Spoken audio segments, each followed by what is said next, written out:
नमस्कार मित्रांनो, स्वागत आहे तुमचं माझ्या चॅनलवर। आज आपण घेऊन आलो आहोत डॉक्टर बाबासाहेब आंबेडकर यांच्या जयंतीनिमित्त एक उत्कृष्ट आणि सुंदर सोपं भाषण। तुम्ही जर माझ्या चॅनलवर प्रथमच आला असाल तर चॅनलला सबस्क्राईब करायला विसरू नका, सोबतच बेल आयकॉनला हिट करायला पण विसरू नका आणि व्हिडिओ आवडल्यास एक लाईक नक्की करा। चला तर मग सुरू करूया। जमीन ध्वस्त झालेल्या मानवतेचे पुन्हा उत्खनन करून ज्ञान, जिद्द आणि त्यागाने नवक्रांतीचा हिमालय उभा करणाऱ्या विश्ववंदनीय परमपूज्य महामानव डॉक्टर बाबासाहेब आंबेडकर यांच्या जयंतीच्या तुम्हाला व तुमच्या परिवाराला कोटी कोटी शुभेच्छा। दगड झालो तर दीक्षाभूमीचा होईल, दगड झालो तर दीक्षाभूमीचा होईल, माती झालो तर चैत्यभूमीचा होईल, हवा झालो तर भीमा कोरेगावचा होईल, पाणी झालो तर चौदार तळ्याचे होईल, आणि जर पुन्हा मानव म्हणून जन्म मिळाला तर आई शपथ फक्त आणि फक्त भीमवालाच होईल, भीमवालाच होईल। सन्माननीय व्यासपीठ, व्यासपीठावरील मान्यवर, वंदनीय गुरुजन वर्ग व येथे उपस्थित सर्व भीमपुत्रांनो, डॉक्टर बाबासाहेब आंबेडकर यांचे कार्य मानवी हक्कांचे कैवारी, जागतिक दर्जाचे भारतीय अर्थशास्त्र,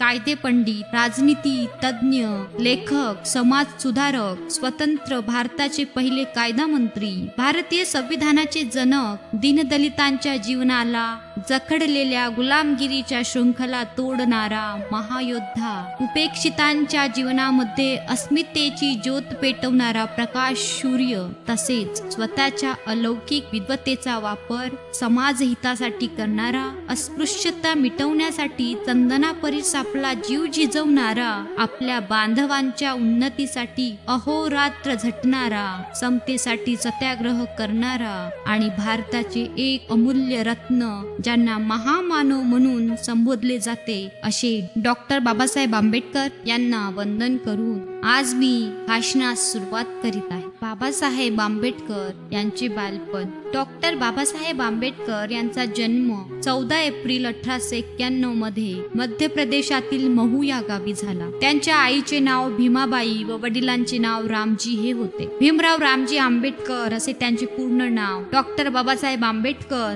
हे लहानपणापासून खूप हुशार व महत्वाकांक्षी विचाराचे होते। त्यांना शालेय शिक्षण घेताना अस्पृश्य म्हणून महाहानी स्वीकारावी लागली, पण ते मुळीच खचले नाही। त्यांनी अस्पृश्य दीनदलितांचा उद्धार हे जीवनाचे अंतिम ध्येय ठरवले। बाबासाहेब इयत्ता 4ची परीक्षा पास झाल्यावर त्यांना केडुस्कर गुरुजींनी लिहिलेले भगवान बुद्धाचे चरित्र हे पुस्तक वाचण्यास दिले। पुस्तक वाचून भीमराव खूप प्रेरित झाले आणि त्यांनी आपल्या वडिलांना विचारले, आम्हाला बौद्ध साहित्याचा परिचय वाचण्यास का दिला नाही?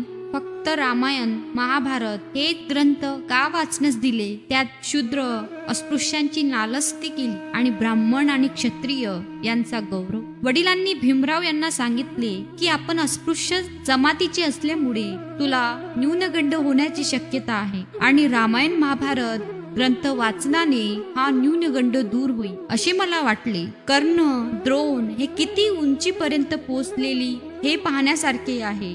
तसेच वाल्मिकी हे कोळी असून रामायणाचा कर्ता झाले। वडिलांच्या या उत्तराने बाबासाहेबांचे समाधान झाले नाही। महाभारतातील एकही व्यक्ती बाबासाहेबांच्या मनाला भुरळ घालू शकली नाही आणि येथूनच बाबासाहेबांचा बुद्धांकडील प्रवास सुरू झाला। बाबासाहेब आंबेडकर यांचे विचार। भीमरावांनी आपले उच्च शिक्षण बडोदा सरकारची शिष्यवृत्ती घेऊन अमेरिकेतील कोलंबिया विद्यापीठातून व इंग्लंडमधील विद्यापीठातून घेतले। नंतर ते मायदेशी परतले। त्यांनी आपल्या बांधवांना शिका, संघटित व्हा आणि संघर्ष करा हा जबरदस्त संदेश दिला। गोरगरीब, दीनदलित समाजाच्या न्याय व हक्कासाठी अनेक आंदोलने व सत्याग्रह केले। देशप्रेमापुढे ज्याने स्वतःच्या विश्रांतीचा त्याग केला, माणसाला स्वाभिमान शिकवला, ज्यांनी आम्हाला संकटाशी सामना करणे शिकवले, असा या आकाशात एकमेव तारा बाबासाहेब होता, फक्त बाबासाहेब होता।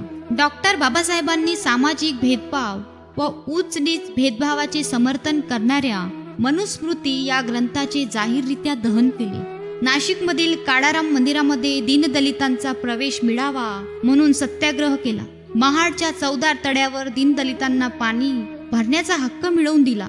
समाजाने धिक्कारलेल्या समाजासाठी ते आशेचा किरण ठरले. मूकनायक हे पाक्षिक व बहिष्कृत भारत हे साप्ताहिक तर समता हे वृत्तपत्र सुरू करून त्यांनी समाज प्रबोधनाचे बहुमूल्य कार्य केले. स्त्री शिक्षणाचा सदैव पुरस्कार केला. हा अष्टपैलू व्यक्तिमत्वाच्या महामानव, ज्ञान संवादी, तपस्वी, अमोघ वक्तृत्वाचा व कुशल नेतृत्वाचा धनी, युग प्रवर्तक डॉक्टर बाबासाहेब आंबेडकर 6 डिसेंबर 1956 रोजी काळाच्या पडद्याआड गेले. जरी ते आपल्यात नसले तरी त्यांचे विचार लाखो लोकांना स्फूर्ती चैतन्य देत आहे. शेवटी जाता जाता एवढंच म्हणेन, कोणाचा जन्म कोणाला काय देऊन गेला, कोणाचा जन्म कोणाला काय देऊन गेला. फक्त बाबासाहेबाचा जन्म आम्हाला न्याय देऊन गेला. जनावरासारखे होते जीवन, तो माणूस बनवून गेला. आम्ही होतो गुलाम, आम्हाला बादशाह बनवून गेला. आम्ही होतो गुलाम, आम्हाला बादशाह बनवून गेला. जय हिंद, जय महाराष्ट्र, जय